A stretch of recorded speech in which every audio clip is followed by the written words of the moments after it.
As you know, we try whenever possible to have those informal type of talks where we try and connect the things that we study in Arab-Islamic civilizations with issues of contemporary relevance and concern. I'll also draw your attention, there are refreshments in the back, there are sandwiches and coffee, and so please help yourselves to those. There are also flyers for some of the courses that we're offering next fall, so also please help yourselves to those. Today we're talking about the issue of keeping heritage alive. Of course, those of you who study art and architecture and who study Arab and Islamic history are familiar with the concern that we have about all things that survive to us from the past. Very often, every other day, almost in Cairo, there is some crisis that occurs because something is lost or something is looted from ancient monuments that we have, not just in Cairo, but throughout the Middle East. Of course, the effects of war in places such as Iraq and Syria have meant that much of the material culture is jeopardized, that survives to us from previous centuries is jeopardized. So a lot of our concern is often on preserving what does survive, analyzing it, cataloging it, conserving it whenever possible, etc. But another way also of keeping that heritage alive is using it to produce new things. So to discuss this, we're very happy to have with us today Hend Nadim. We are particularly happy because Hend is an alumna, a graduate of our department. She's earned both her BA and her MA in Islamic art and architecture from our department. I won't say what year, but we are particularly proud of Hend. She has worked since her graduation in the family business with NADIM Industries of Mashrabeya. This was a business that was set up and established by her parents, both Dr. Alwaleed and the late Dr. Alsaud, both of whom were scholars very much interested in Egyptian folklore and traditional Arab and Egyptian crafts and keeping those crafts alive. And Hend herself, one of the earliest projects she's worked on is the restoration of Beit al-Sahani, and those of you who go out on our field trips, very often we stop at Beit al-Sahani in Dar al-Asfar. This is one of the earliest projects that Hend herself has worked on. She has also become the deputy chairman and managing director of the family business and is a member of various organizations that are concerned with wood and furniture business. She's somebody who has quite a lot of experience both in the heritage and has studied Islamic art and architecture, but is also quite involved in modern design and modern furniture. So, thank you.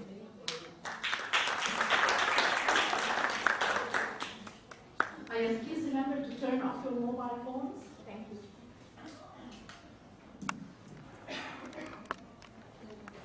Is this okay? Thank you, Amina, for this introduction. I don't think I deserve it all. I'll just briefly, as Amina mentioned, since this is a family business, so I just have to give you a very brief background on how it started. My parents, my father was a folklorist, my mother an anthropologist.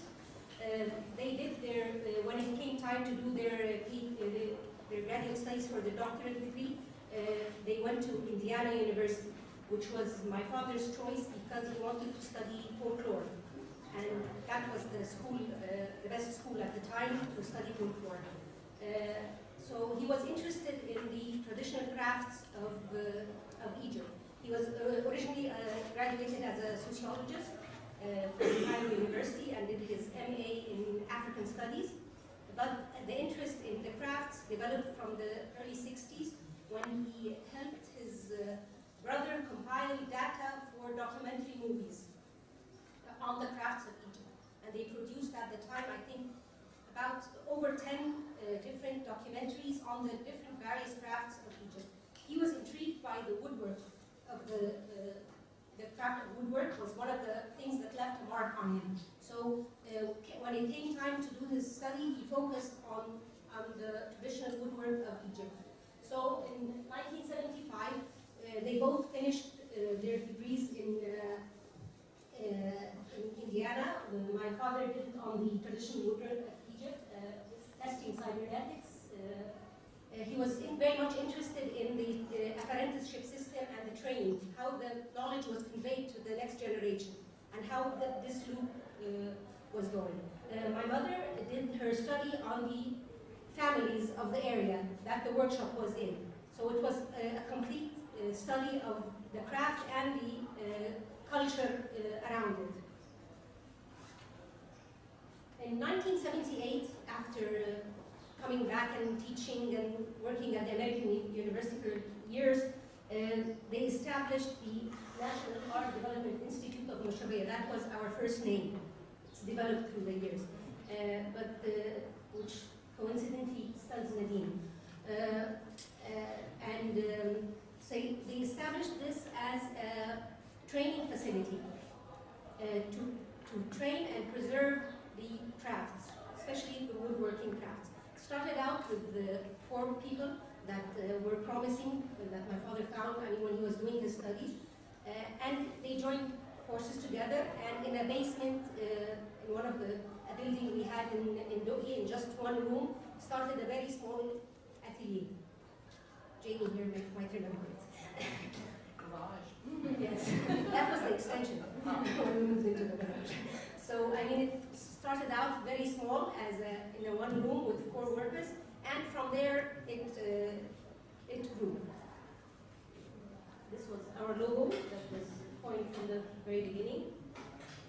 And today, this is how far we've grown, just to give you an idea. I'm cutting it very short here, so I'm taking about 35 years or in 2 minutes.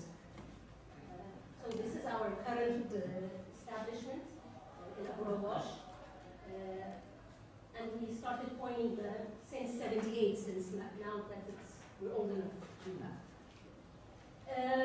Again, one of the ideas behind doing this training facility and keeping the crafts going, those of you who know or remember, in the 70s, the situation was much worse than it is today. There was no awareness, there was not a lot going on in this direction. Restoration was one of the things that was on my father's mind from the very beginning, because at the time there was a restoration project around in the late 70s of 2 houses which were later then restored, which Little Harawi and Situasila. And the whole project was jeopardized because of the craftsmen not being available to do the work, and also some other aspect halted that project at the time, which was one of the a building next door collapsed, and the families were moved into these 2 houses, so that halted the process. But anyway, he had in mind the idea of training craftsmen to be able to do restoration work. These are some pictures from Beit Sahini after restoration, which, this is the culmination of his project, I would say, is the restoration of Beit Sahini. When you're studying this, you go through the history of the craft, how pieces are made, the designs, all of these different aspects, the turning, the very fine turning that we've seen in the Mashrabeyas here, traditionally done by hand-powered foot loom, lathe. After that, developing into machine-powered lathes. Now you have automated lathes that can do several repeats, but with limited creativity. From here, started doing different projects all over the world and in Egypt. As I said, we started out with these 4 workers, and at one point we had reached almost 1,000 people. So you have to design a piece from the very beginning of a project, and designing it and putting the concept of what's going to go where, until the realization of pieces. Project being small or big. Again here, old and new. This is something from Beit Sahini. This is a newer thing that we have done at the fact. We're dealing here with preserving the craft as well as the patterns, the motifs, and the culture of the pieces. Getting into maybe design and making something that never existed before, a 3-dimensional piece of Mashrabeya, just playing around with the different techniques and motifs you have, and experimenting. Sometimes it works, sometimes it doesn't. Creating I would say some masterpieces when possible. A 9-story high Mashrabeya. Again, you can see pieces in monuments, in the museums. I'm not going to get into a lot of details here, but just they're all around. You see all this. What do you do with it?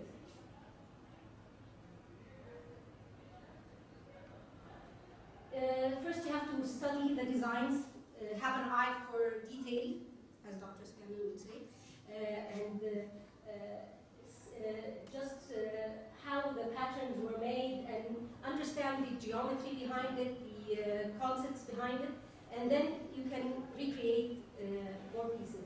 Traditionally, it was done with a ruler, with a compass, and so now you have computer-aided design programs that help this facilitate it. But again, if you don't know the concept behind it, you end up with a lot of very bad stuff, I would say, or badly designed pieces which don't adhere to any rules. The fabrication itself, traditionally pieces fitted together by tongue and groove, again here, but a little bit more simplified technique to speed up things. End up again with projects huge and small, something like this 6-meter door, tables, small things. There's always a detail from somewhere.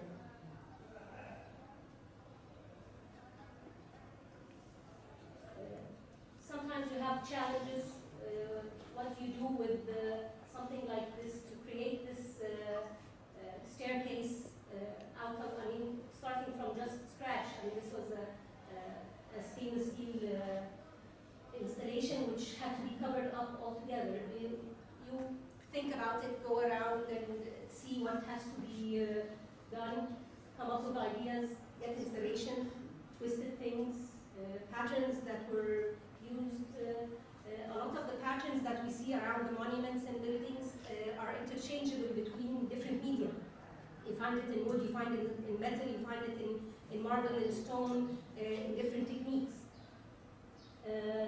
So you get an inspiration and something like that staircase is created.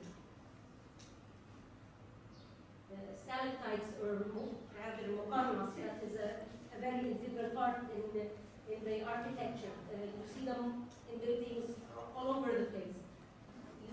What you do with something like that? Here used in a classic forest style, then more modern pieces, a desk, or even just stylizing it here.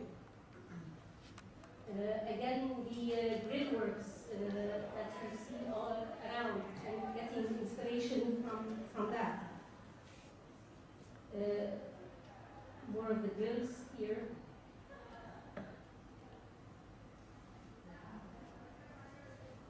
Different patterns. Again, here it's marble. You find this also on a metal grill. And here we've done it in wood, we've done it in metal.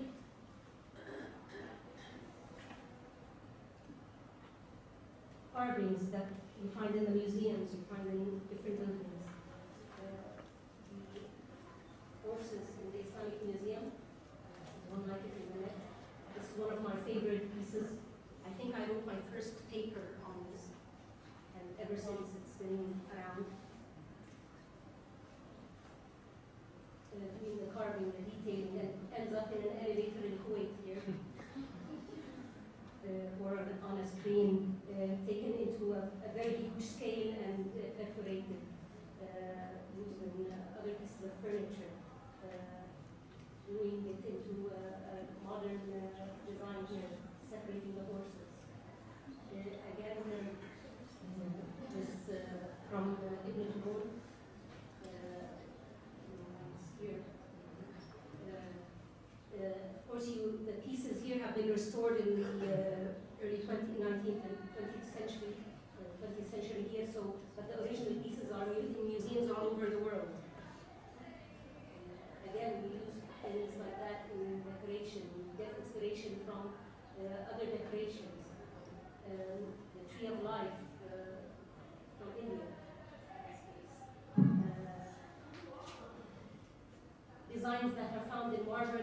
also find in bookbinding, made into new pieces. Again, doing the carving here. Getting inspiration again from patterns like these here that you find in marble. Making a whole room out of that theme. It's used in the, it's not a very good picture, but it's the same pattern as in the carpet, it's in the table, it's all over. The ceilings and roofings of buildings. These are some new ceilings that have been done. Here incorporating, I mean this is fixing the thing in situ, but incorporating behind it the lighting, the firefighting, the sprinklers, everything that you need in a modern building, while still giving the traditional look to it.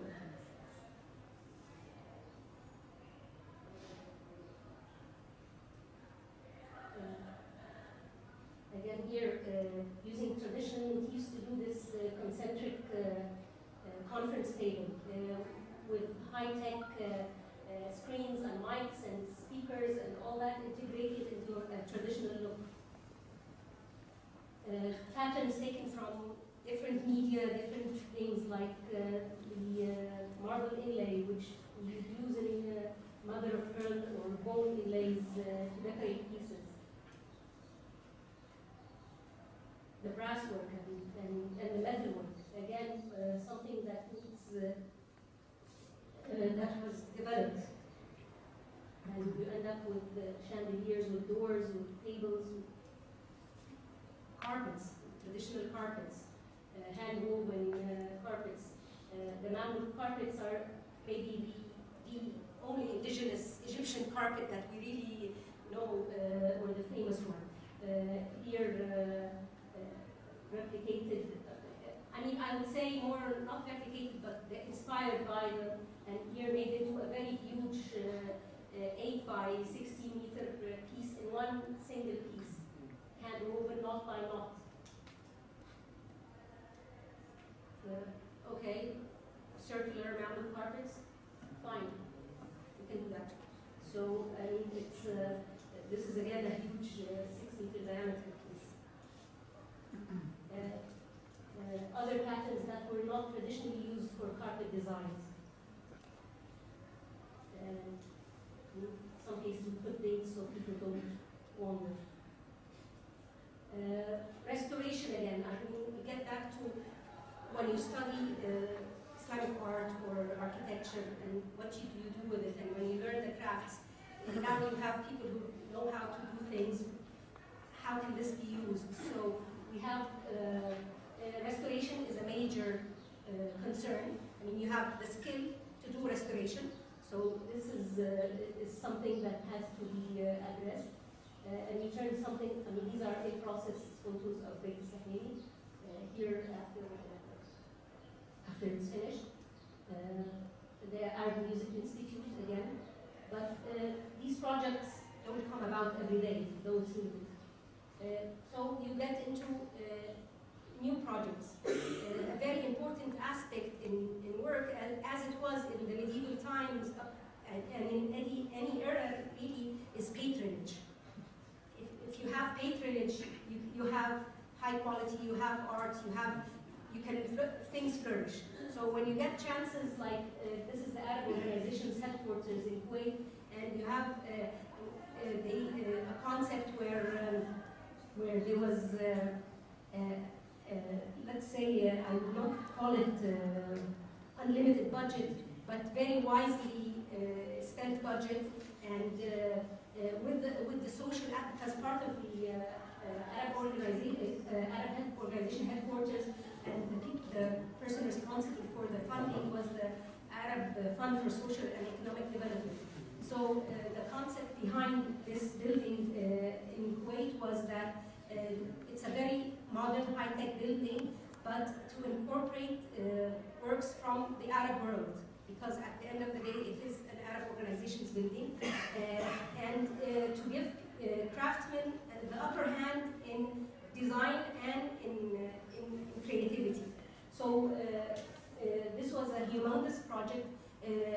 we and other suppliers from different countries in the Middle East were given a lot of flexibility in what to do. I mean, you have this area, we want something done here, and you start imagination. So this gives an insight into how things were done in the old days also. I mean, the more flexibility you have, the better things come out.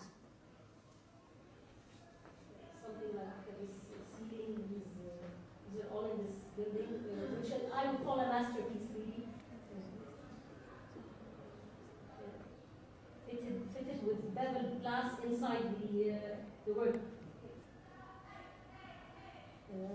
The staircase we see before, carpets. This is another patron, American University here, and that I mean have had also an awareness of the local style, and trying to promote that. When they did the rare books library in 91, 92, they had that in mind. And then when they moved campus here, a lot of things were done. You end up at the end with this, let's say, inspired building. All of this woodwork is our work here. But again here, as I say, you have budget limitations, you have design limitations. We were doing production here, not design.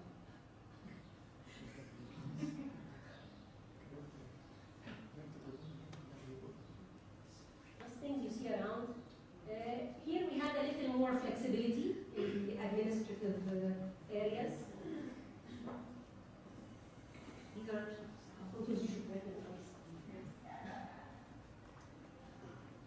Other try to get the selection. These are all new bishops' chairs in churches around the region and some mosques. So this is like the traditional use of this style, but it's not the only thing. We've done projects all over the world, and here this is an exhibition that was in the Kennedy Center. The Metropolitan Museum, when they were renovating their galleries a few years ago, we did the installation of all of the non-exhibit items that were in the Islamic galleries.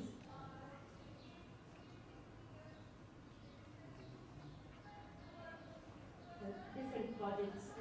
I'm just showing these to show you the patronage and the details, the amount of detail that goes into you do a bit of interpretation and mixing of pieces with into modern usages and modern design.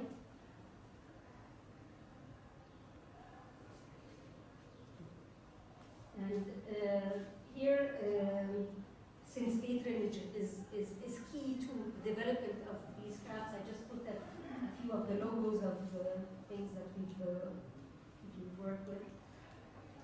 And then you can either, I mean, what do you do with the study of culture, of tradition, of the arts and the crafts? You learn the techniques, you keep the you put the pieces in the museum, but there's more that you can do from them. First of all is preservation of techniques and craft. I mean, the human aspect to the piece. It's not just bricks and stones and wood.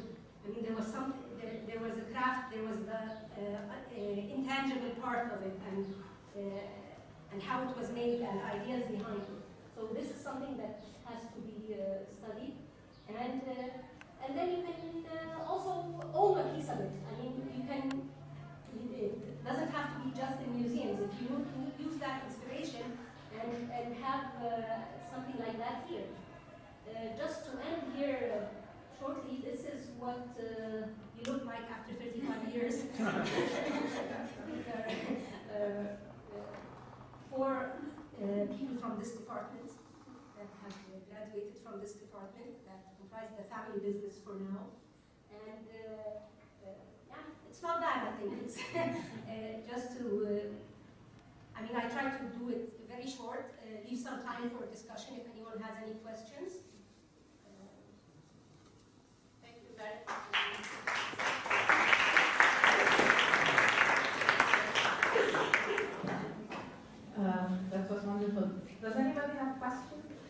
Ellen. Thank you. One of the issues that we come across, not just here, but this is an issue very much in the States too, in advising undergraduates, is taking an interest, even if they don't major in the humanities, kind of taking an interest in it, taking some courses in it. And there's a lot of pushback from, I guess, possibly parents or from society as a whole about, I'm sorry to say that President Obama made a snide remark about studying art history.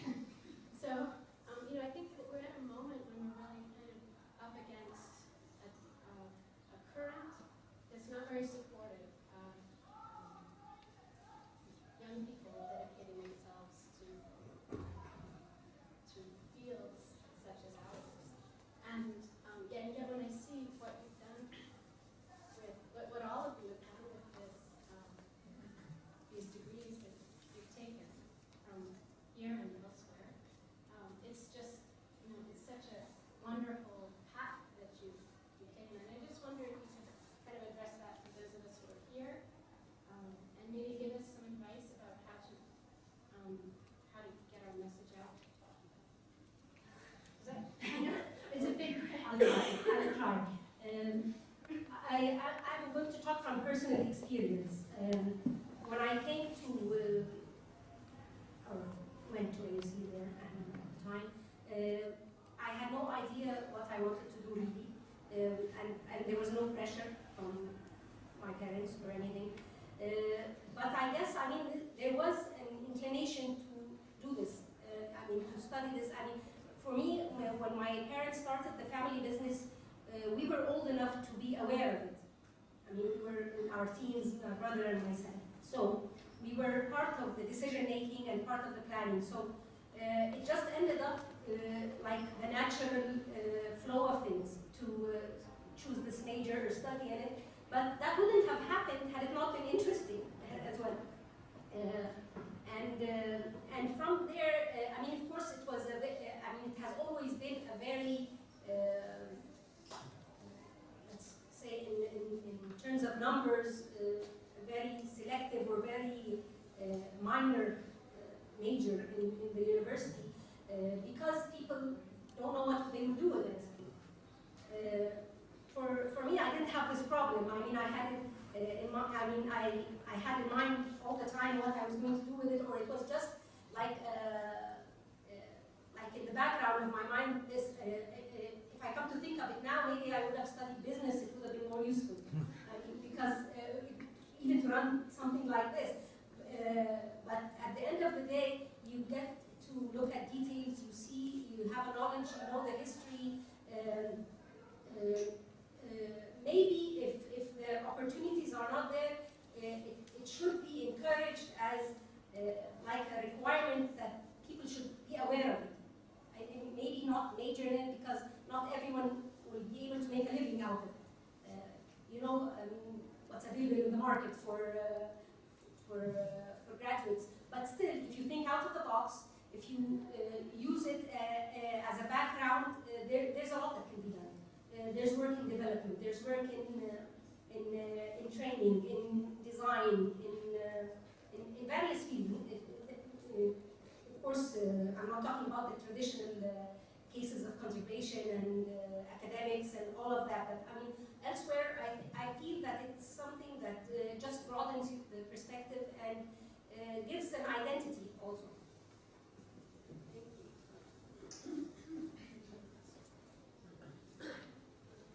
I just want to, in terms of restoration, where would you draw the line between restoring history and actually destroying it by making it too modern? Or do you conserve any monuments? When you're talking about monuments, there's a very strict adherence you have to follow in not changing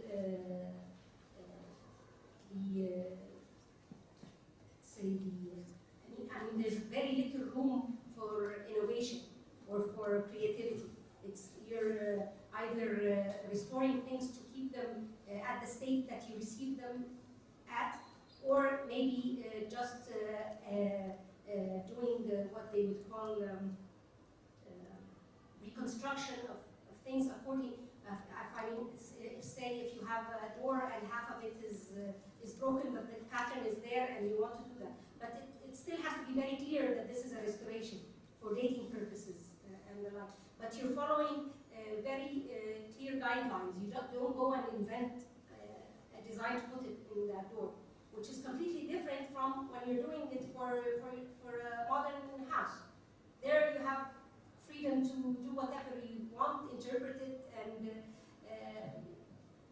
do what you like with it. But when you're talking with monument restoration, no. I mean, you have to stick to that.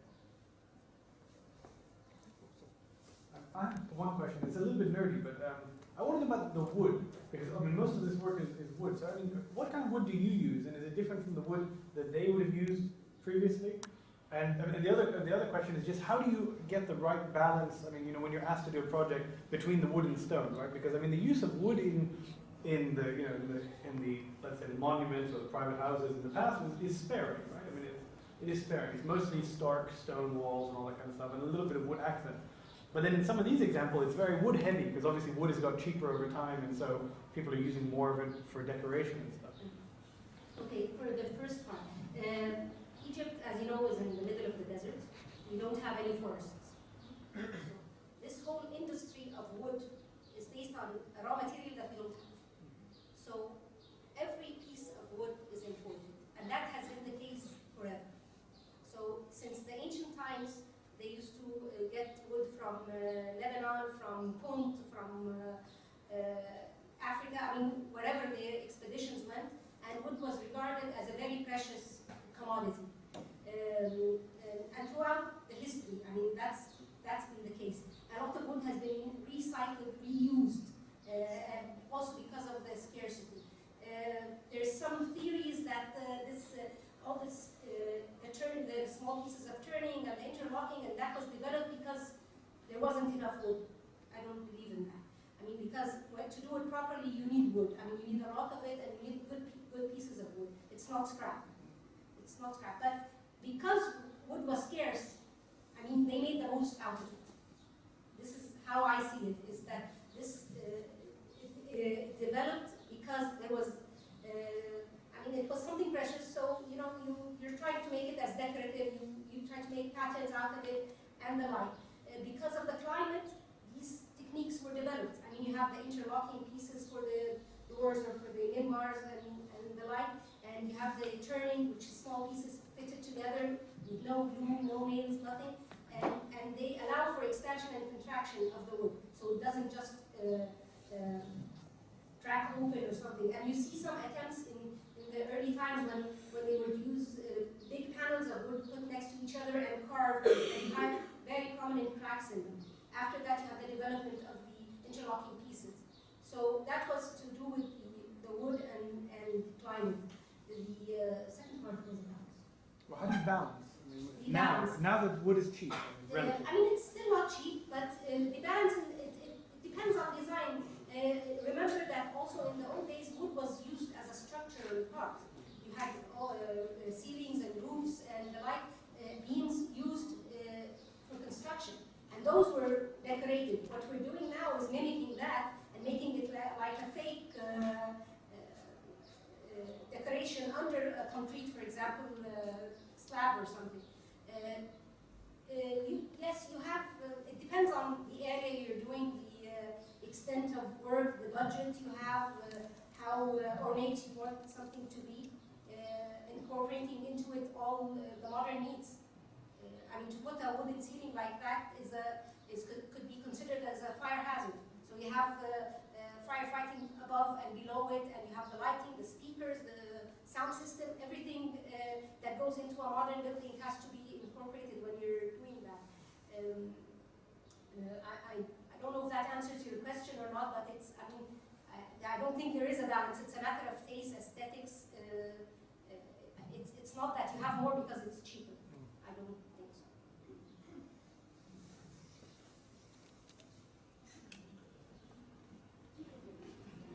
so.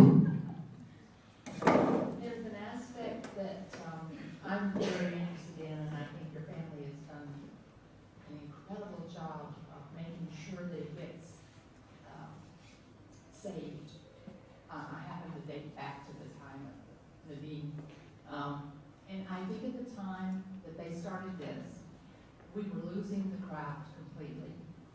Most people didn't apprentice because it was long and tedious, and factories were opening, and everyone was rushing to factories where they could get insurance and not doing this. The opening of the NADIM Institute reinstituted the apprentice system and insistence on quality. And I wish you'd talk a little bit about saving that aspect of craft. Okay, I mean, it was from the beginning, as I said, the concept of training was vital. With the 4 people that started with us, we had at the time, in the 70s, a lot of young boys that came in to train. And from the very beginning, they were paid wages. I mean, they were not producing anything, but they were paid wages. These were like school dropouts and boys in their teens, basically. This went on for several years, and they would have the social insurance and health insurance from the very first day they would come. There were humane, let's say, conditions for their work. I mean, they were not treated as in Walbelia, or the guy who sweeps the floor and is beaten by the master or something, which was the stereotype of apprenticeship. So this is one of the things that we made, my parents made sure was not happening at the workshop when they started. As the years went on and the labor laws changed and things, the age group for apprentices grew, because it was not legal anymore to hire anyone below 18. Okay? So this made a very big shift in how the craft was transmitted and training happened. As I said, we have people still with us today at the factory who started at age 11 in 78. Today, the new recruits start at 18. Okay? It's a little bit more difficult for training, but it happens. Again, being older and more mature, people learn faster. But there are some skills that need a lot of time to develop and training. So that's cutting out of years. So this is a change that was possible at the beginning. Now it's changed a little bit, but we still do that. You create training, and after some time, the people you train graduate, let's say, or find another job somewhere. At one point in the 80s and 90s, we were headhunted from the Gulf. I mean, a lot of our people that were working with us would leave to the Gulf. And I mean, we would welcome them back with open arms when they came back. I mean, it was, you knew that you could not match whatever they were being offered at the time. And for us, it was part of the mission that you're training people to do this kind of work. As long as it's being done, that's fine. Whether we were profiting from it or not, it was part of our mission that we would do this training. As you mentioned, in the 70s, the state was much worse. I mean, there was no awareness. The crafts were really almost extinct at the time. Now you have a lot of initiatives going on. You have a lot of people doing similar kind of work and trying to do this. Maybe not with the same understanding or framework that we work within, but for at least it's spreading the taste, it's spreading the awareness. I don't know if that's it. Do you have a plan to promote this out to individuals rather than being dealing with corporations and institutions? Yes, and I mean, it's more of, let's say, coincidence or circumstances rather than planning. And from the beginning, I mean, the way the company has developed was as it goes. I mean, there was no business plan set, very firm or so.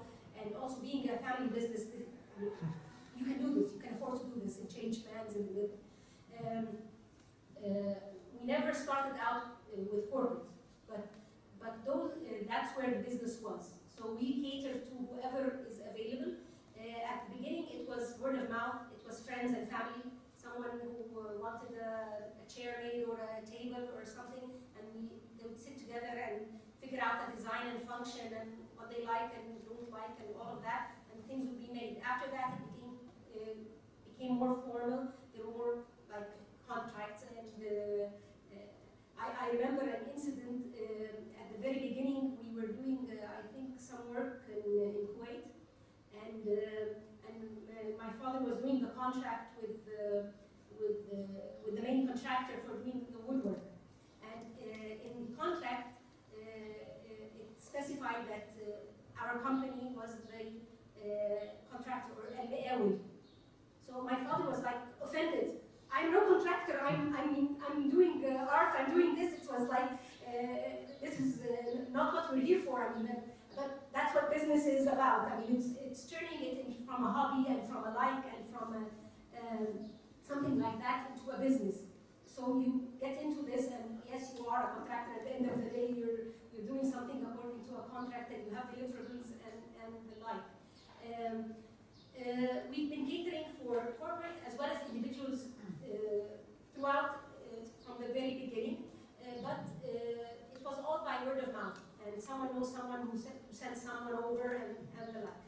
Only recently, in 2013, we started opening retail shops, so we can cater to individuals.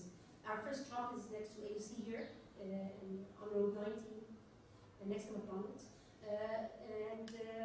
And we're, of course, what we sell in the shop is not just the traditional work, but a lot of, through the years, I mean, I skipped that part out, I thought it was irrelevant, but it seems it is not, is that we were doing not just the traditional type of work with Mashrabeya and so, but a lot of modern style and contemporary work.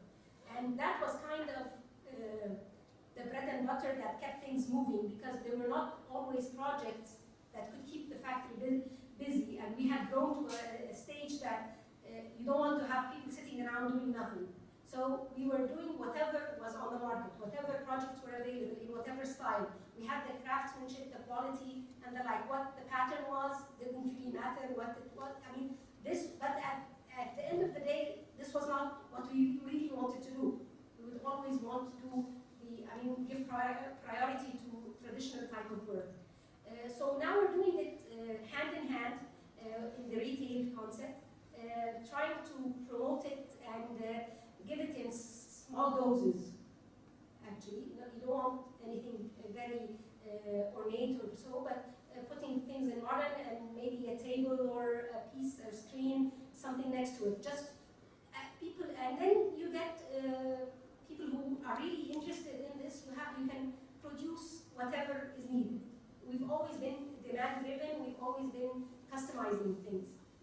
So it's brilliant. Your family said this art from extinction. So would you expand this business into the area of Islamic architecture? Would you expand the business into the area of Islamic architecture? That is, which is about to extinct?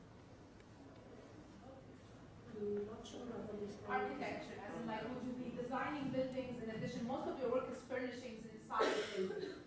Are you also considering working into designing buildings and working in architecture? We're not architects, and the next generation, I don't see any architects, so I don't think it will happen soon. Can I ask a question very quickly, since I have the mic? In the middle, you made a remark about how it's very important when deciding on a design to understand where it comes from and to study the rationale or the logic behind it. And you made a remark that somehow when you don't do that, sometimes things don't quite work out. And I was wondering if you could explain this a bit more or give us an example. How is it that one could get something from heritage or from tradition and then try and accommodate it to modern times and modern uses and it just doesn't fit? Doesn't work. I was talking more about the motifs and the patterns and things like that.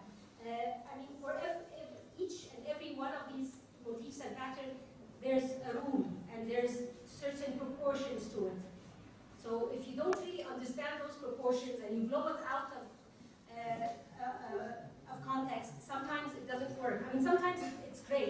you get very artistic pieces. But my concern is, for example, one of the famous patterns, which is the mafruqa, which has equal-sided patterns. If you extend it and make them oblong, it just looks wrong. You know, something like that. If you have a star pattern and you cut it just anywhere, I mean, you have a star which at the end is like 40 centimeters, but you only need 30, so you don't just come and chop it and make it into 30 centimeters regardless of the pattern. You have to scale the whole thing. That's what I meant by adhering to the concept and the design itself. It's because I see that a lot. I mean, now with AutoCAD, it's great. I mean, people just put something in and array it, and just, I mean, the most horrible results come out of it.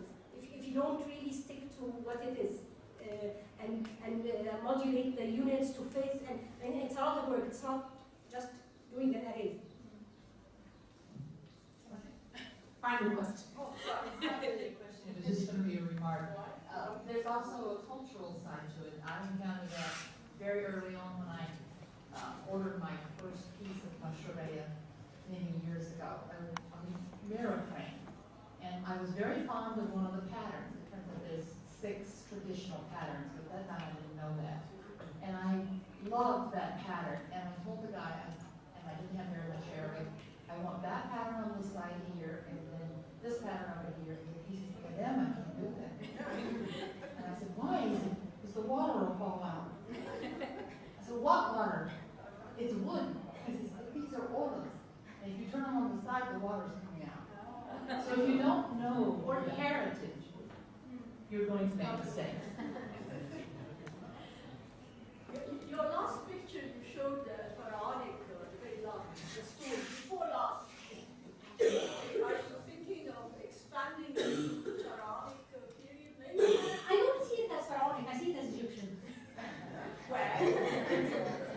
So, I mean, sort of, why not? I mean, it is, yes, but I mean, it's one of the pieces that, I mean, this is a museum piece here, these are our versions of it.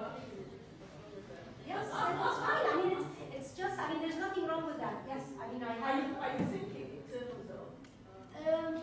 Not really, no, but I mean, but certain pieces, yes, we do, and we have done certain pieces in that style, but it's not a line that, I mean, we're...